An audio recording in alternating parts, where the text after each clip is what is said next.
देर आए दुरुस्त आए, लेकिन अभी दुरुस्त होने में थोड़ा संशय है। हम बात कर रहे हैं बिहार के स्वास्थ्य व्यवस्था की। सुबह से चर्चा चल रही है कि बिहार के स्वास्थ्य विभाग में 30,000 पदों पर भर्ती होनी है। बिहार के स्वास्थ्य मंत्री मंगल पांडे ने खुद जानकारी भी दी है, लेकिन क्या भर्ती हो जाएगा, यह अपने आप में एक बड़ा सवाल है।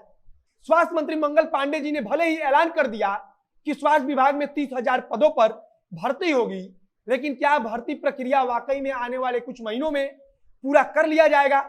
यह सवाल सबके मन में आ रहा है, और यह सवाल इसलिए आ रहा है क्योंकि हम अपने सिस्टम के काम करने का तरीका अच्छे से जानते हैं। हम अपने सिस्टम को अच्छे से समझते हैं और जानते हैं कि हमारे राज्य में कोई भी सरकारी योजना लागू करनी हो या फिर सरकारी भर्ती करना हो तो उसमें कितना वक्त लगता है। इस बार भी 30,000 पदों पर भर्ती का ऐलान खूब छेछालेदर होने के बाद स्वास्थ्य मंत्री मंगल पांडे जी ने किया है।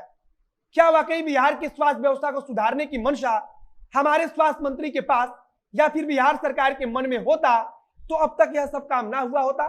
क्या बिहार सरकार बच्चों को तीसरी लहर से बचाने के लिए कोई ठोस व्यवस्था कर रही है या फिर केवल हवाई बातें ही हो रही हैं? आज एक एक कर इन सारे मुद्दों पर बातचीत करेंगे। नमस्कार, मेरा नाम है मोहित कुमार सिंह और आप देख रहे हैं जनता जंक्शन का विशेष कार्यक्रम एक्सप्लेनर। स्वास्थ्य मंत्री मंगल पांडे ने जानकारी देते हुए बताया है कि भविष्य में बिहार को किसी भी आपातकाल हालत से बचाने के लिए या फिर कह लीजिए कि उससे निपटने के लिए स्वास्थ्य विभाग 30,000 अलग अलग पदों पर नियुक्तियां करेगा।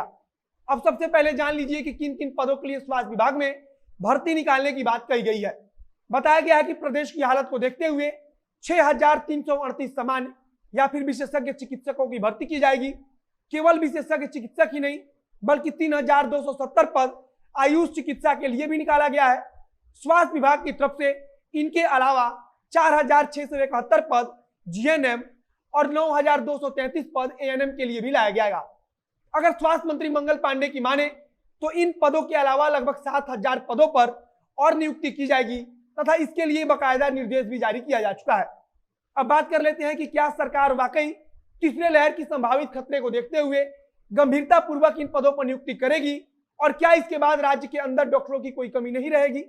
यह सवाल इसलिए जरूरी है क्योंकि हमने दूसरी लहर के दौरान देखा है कि राज्य की स्वास्थ्य व्यवस्था किस प्रकार से एकदम लचर स्थिति में पहुंच चुकी थी।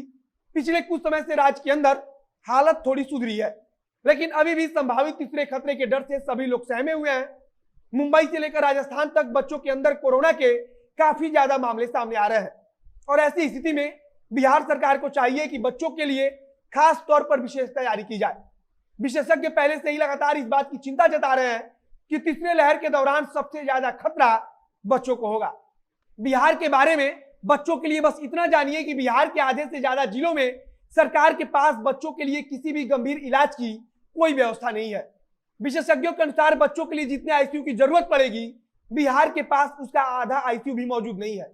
अगर बिहार सरकार ने वाकई गंभीरता पूर्वक सारी व्यवस्था नहीं बनाई तो अंजाम बहुत बुरा होगा।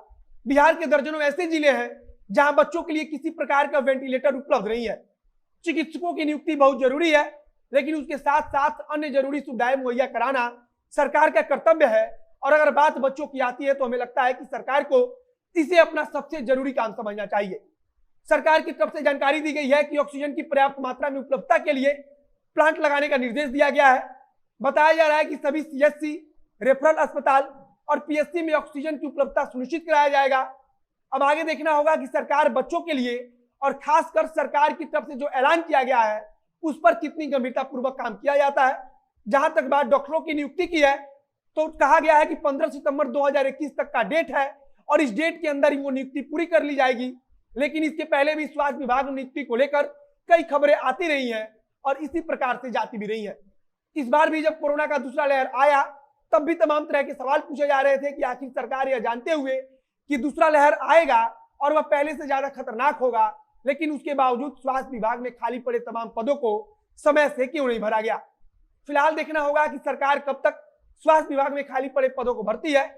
आगे जो कुछ नई जानकारी आएगी उसे हम आप तक पहुंचाते रहेंगे। अगर वीडियो अच्छा लगा तो शेयर कीजिए, फेसबुक पर देख रहे हैं तो पेज को लाइक कीजिए और अगर यूट्यूब पर देख रहे हैं तो चैनल को सब्सक्राइब कीजिए। मिलते हैं फिर बहुत जल्द अगले वीडियो में। कैमरे के पीछे खड़े हैं कि शर्मा और मैं मोहित कुमार सिंह। धन्यवाद।